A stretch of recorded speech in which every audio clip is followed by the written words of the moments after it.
के क्या कार्य और कराए जाने हैं, उन्हीं को हम लोग यहाँ पे गहन निरीक्षण कर रहे हैं। और मैं बताना चाहूँगा कि इसमें हम क्या क्या करवा रहे हैं। पहली बात तो जैसे हम स्टेशन में घुसते हैं तो यहाँ पर ये स्टेशन काफ़ी ऊंचाई पे बना हुआ है और बहुत विस्तृत है।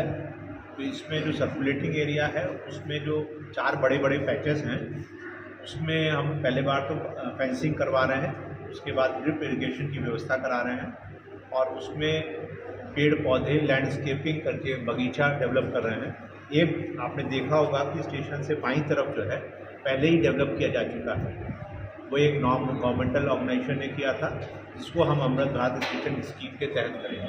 उसके बीच में जो कर्व है उसमें भी पेड़ पौधे घास लगाएंगे जिससे स्टेशन का सौंदर्यीकरण होगा। जो सामने स्टेशन के एक आपने देखा होगा स्टील की फेंसिंग लगी हुई है, उसमें भी लैंडस्केपिंग हॉर्टिकल्चर रहेगा और उसके साथ साथ उसमें एक महाराजा छत्रसाल की मूर्ति लगवानी है। जो स्टेशन का बहुत अच्छा स्टेशन बना हुआ है उसके ऊपर जो नाम का बोर्ड है उसमें इलेक्ट्रिकल साइनेज बोर्ड लगेगा, बड़ा लगेगा, जिसमें कि जो है लाइट भी जलेगी और वो काफ़ी बड़ा रहेगा जिससे दूर से ही आपको पता चलेगा। जब हम घुसते हैं तो यहाँ पे जो ट्रेनें आती हैं जो रुकती हैं उनके लिए एक ट्रू कलर जो है LED बोर्ड रहेगा और उसमें multi line train display board रहेगा। तो उसमें multi line train display board में सभी ट्रेन्स की जो है अभी की क्या स्थिति चल रही है, वो समय से आ रही हैं या कितनी लेट हैं, वो आपको स्टेशन में जब आप घुसेंगे तो दूर से ही पता चल जाएगा। तो जिससे अब आप आएंगे तो अपना अगर कोई ट्रेन में टाइम है तो आप पैनिक नहीं करेंगे, आराम से आ सकते हैं। तो वो एक बोर्ड लगाने की योजना है। उसके बाद जब नीचे हमारे जो बुकिंग वगैरह है उसके लिए हमने अभी देखा है कि उसमें जो अनरिजर्व टिकटिंग सिस्टम है या PRS है उसमें क्या ऑगमेंटेशन की ज़रूरत है। उसके अलावा पूरे स्टेशन की जो काफ़ी बड़ा स्टेशन है इसमें बहुत सारे हमारे जो है टॉयलेट्स हैं और वेटिंग रूम हैं, प्लेटफॉर्म है और बहुत अच्छे से बना हुआ है। तो इसके लिए हमने मैकेनाइज क्लीनिंग के लिए अभी हो सकता है इसी महीने अभी प्रक्रिया चल रही है, एजेंसी निर्धारित हो जाएगी तो आप आने वाले समय में पाएंगे कि इसकी सफाई की सतत निरंतर व्यवस्था रहेगी। तो शहर में ट्रेनें भी बढ़ाई जाएंगी क्या कुछ? मैं बता रहा हूँ आप थोड़ा समय। उसके बाद जो है आपके स्टेशन पे आने के बाद जो ट्रेन प्लेटफॉर्म नंबर 1 है और 2 है तो उसमें कोच इंडिकेशन बोर्ड होता है जिससे यात्री को पहले से ही मालूम हो ट्रेन आने के पहले कि उसका डिब्बा कहाँ पर आएगा, वो सामान लेके वहीं पे खड़ा है। तो ये लगवाने की हम व्यवस्था कर रहे हैं। और उसके अलावा जो हमारा कवर ओवर शेड है इस तरफ हम जब जाते हैं तो देखते हैं कि अभी कुछ हिस्सा बाकी है, उसमें छोटे छोटे शेड लगे हैं, तो उसको भी पूरा हम किनारे तक लगवाते हैं। इसी तरह से दूसरे नंबर प्लेटफॉर्म पर भी एंड टू एंड पूरा कवर ओवर प्लेटफॉर्म रहेगा जिससे यात्रियों को बरसात में और धूप में दिक्कत नहीं होगी। उनके नीचे बेंचेस और लगवाते हैं और बेंचेस के ऊपर पंखे लगवाते हैं।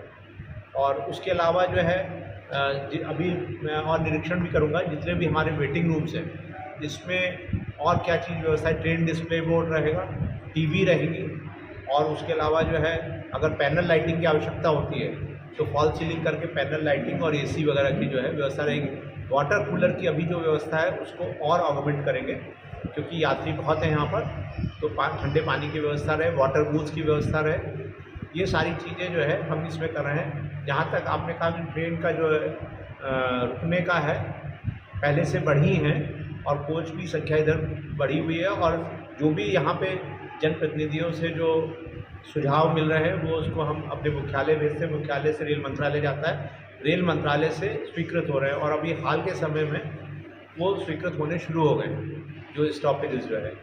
और आपने सुना भी होगा कि कई स्टेशंस पे अभी सैंक्शन हुए हैं, बसई में, निवाड़ी में और पुखराया में, अभी ग्वालियर में, कल 5 तारीख को भी ईशानगर में, निवाड़ी में, तहरका में कुछ ट्रेन के। तो आने वाले समय में इन स्टेशंस पे भी मुझे उम्मीद है कि और स्टॉपेजेस दिए जाएंगे। जी बताइए सर, ये जो कार आपने बताया क्या राशि रहेगी सर, इसकी कितना बजट खर्च होगा इस पर? पैसे की कोई कंस्ट्रेंट नहीं है।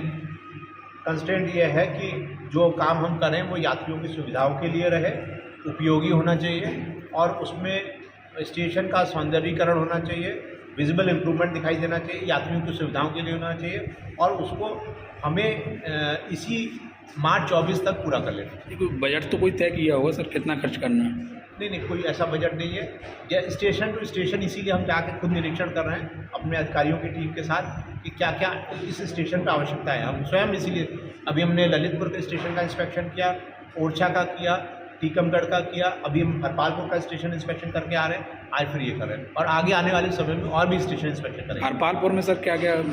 हरपालपुर के स्टेशन में भी जैसे एक तो उसमें दोहरीकरण का कार्य स्वीकृत है झांसी से मानिकपुर के बीच में, तो वो तो अभी होगा, उसमें समय भी लग सकता है, लेकिन तब तक के लिए एक तो कवर ओवर शेड और कवर ओवर शेड के नीचे जो है बेंचेस, फैंस वगैरह, उसके अलावा जो है उससे स्टेशन के जो है multi line train display board, coach indication board, train indication board और उसके बाद पब्लिक अनाउंसमेंट सिस्टम यहाँ पर भी वहाँ पर भी, और जितने वेटिंग रूम हैं उसमें फॉल सीलिंग लगा के, एसी लगा के और पैनल लाइटिंग जो ऊपर जो आप स्क्वायर वाली देते हैं 2x2 फीट की, तो वो सारी चीज़ें जो है वहाँ पर भी की जा रही हैं।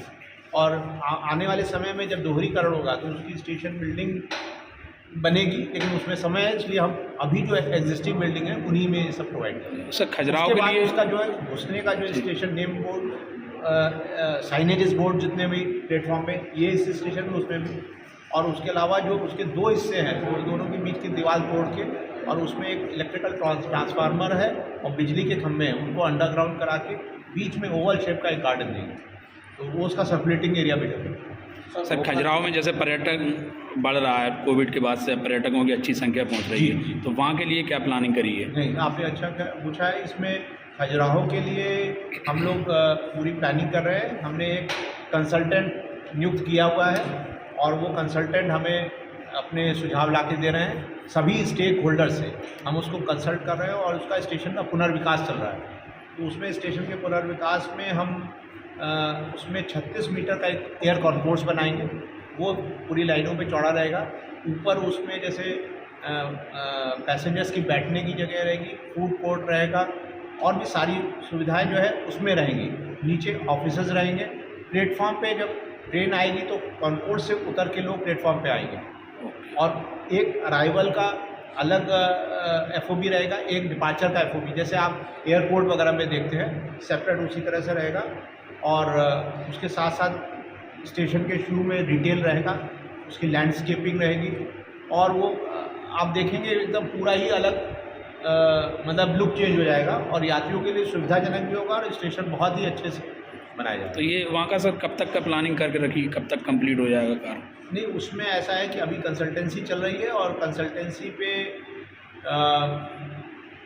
अभी उसमें विचार विमर्श उन्होंने अपने व्यू सबमिट किए, मास्टर प्लान सबमिट किए, उसमें विचार विमर्श होने के बाद उसको हम जब फ्रीज कर देंगे और उसके बाद वो अपना जो है हमें डिटेल प्रोजेक्ट रिपोर्ट सबमिट कर देंगे, डीपीआर सबमिट कर देंगे। उसके बाद जो है एजेंसी निर्धारित करने की प्रक्रिया चलेगी और निश्चित रूप से जो कोई काम बड़े स्तर पे है तो उसमें मुझे लगता है कम से कम 1 वर्ष तो लगेगा एग्जीक्यूशन में। जी।